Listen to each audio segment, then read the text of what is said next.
What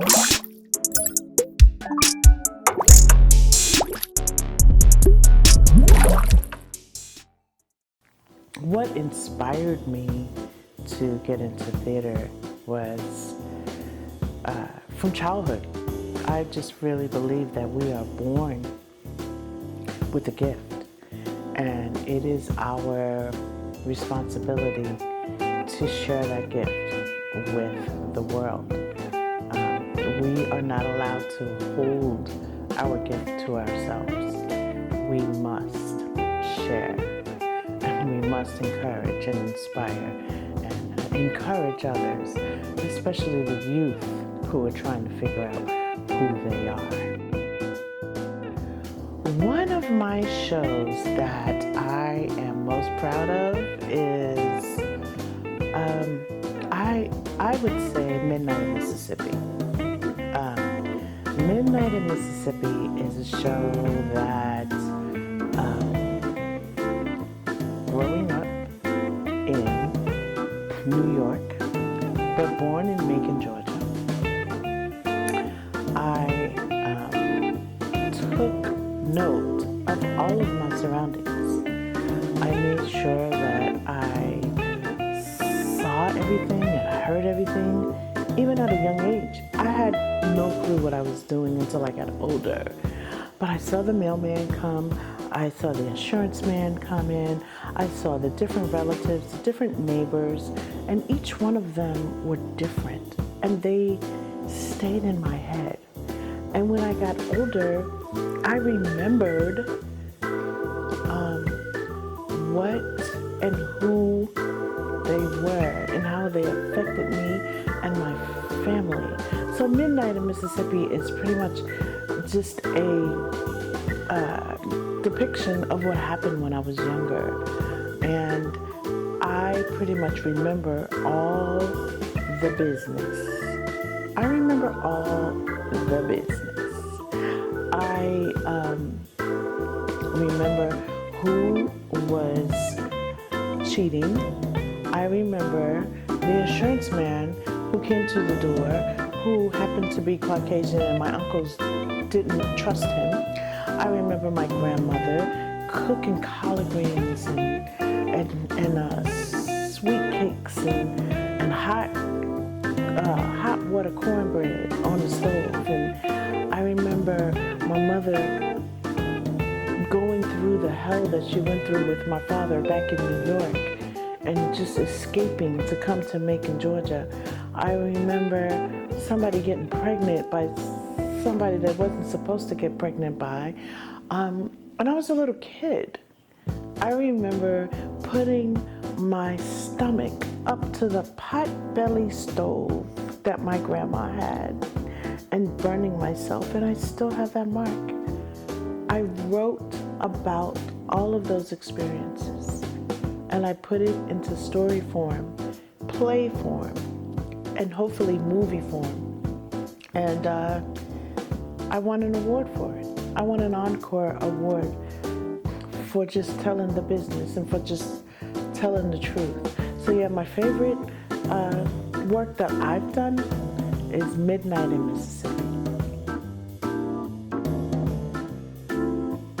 At one point, I stopped doing theater. I stopped doing stage productions and auditions and music and just the whole theater thing. Just I stopped. I think every thespian at one point in their time in their life wants to just give up because it doesn't come quick enough for us, and surely it is not profitable in the beginning. You do it because you love it, and then if you run out of money, you kind of wait to get the money again and do it again. And that can be tiresome sometimes. That can be, challenging at times. But I stopped because my husband of 37 years came down with a syndrome called Guillain-Barré, and that was challenging. I feel it in my heart when I speak about it.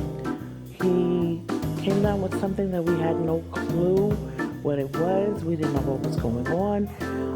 He became paralyzed. He couldn't breathe anymore. All of his organs shut down. We had no clue of what was happening. He wound up in the hospital.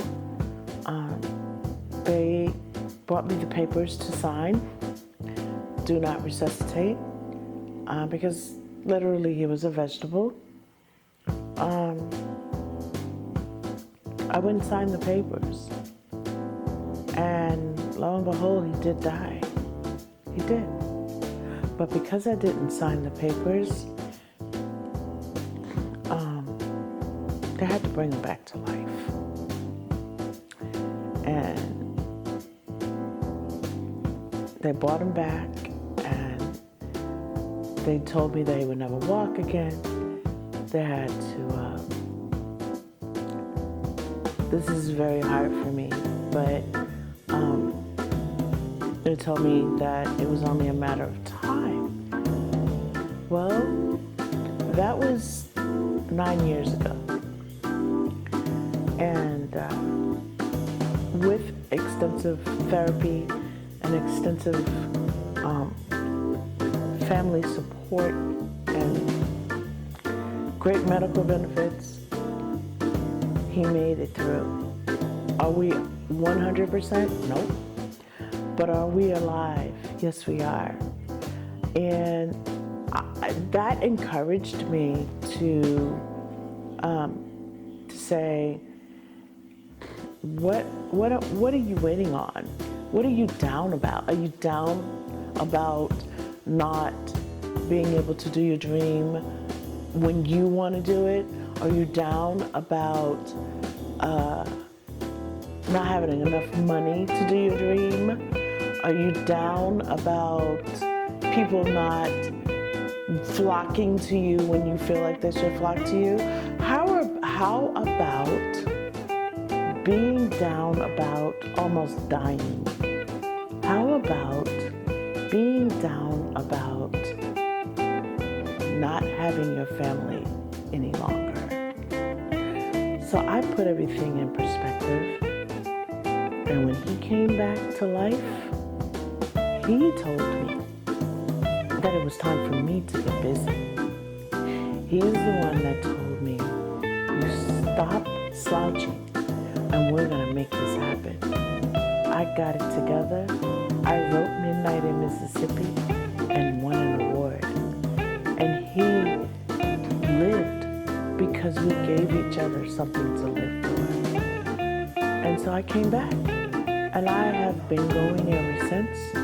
I've had bad plays, I've had great plays, I've had awards, I've had no awards, but I'm alive, and I'm able to do my dream, and I will never stop. So my audition technique it's a little different than other entertainers or other producers or directors, as I would say. I'm sure there are people that use the same technique, but I'm very vocal about it. I have to feel your spirit. I have to feel who you are as a person, because I am a coach. I am an acting coach. And if I feel you have the talent, I know that I can bring it out. I know that I can push out the best of you. But I do follow the spirit. I do follow what I feel inside my soul. And I am a firm believer that on stage and on TV, that people feel your soul. They see you. They feel what's inside of you. It comes across stage. I try to get all of my actors that information. I try to let them know that who you are as a person, unless you're the greatest actor of all, it's coming across. Because there's something inside of you that is going to channel your that character. And sometimes you have to dig deep, and sometimes you have to dig right next door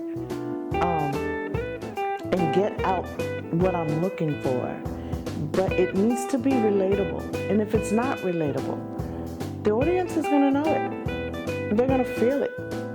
They're gonna see it. And I teach them that. Be human. I teach my actors to be human. We are human beings. And that's what we need to portray over TV and stage. Just be human, which means be real.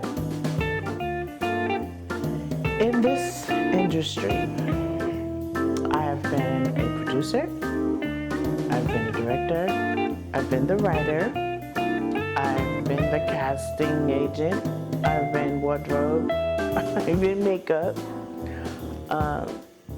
And when you're on stage, when you're a theater person, you're gonna do all of that. Because sometimes you have the money to pay for people to come in, and a lot of times you will not. So it's best that you learn the craft. But I think the best part of creating a great production for me would be directing. Directing first, and then writing.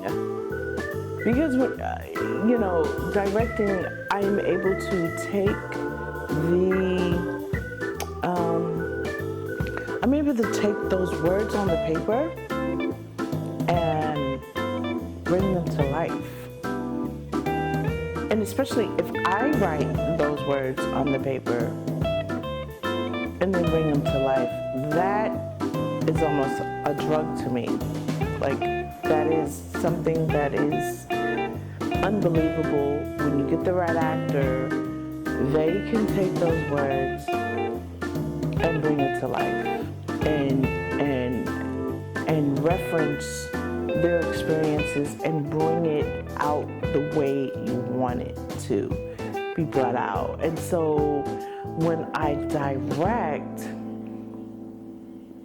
I am able to see how those words are going to look on stage. And then it gives me even more of ambition, and give me even more of a talent to say, okay, no, stand here, move here, breathe here, smile here. I love directing as well. Writing comes rather easy to me, but when I direct and bring that whole project to life, that is something that only people who do it know what I'm talking about. So yeah, I would say directing is one of my best comfort zones when it comes to the industry.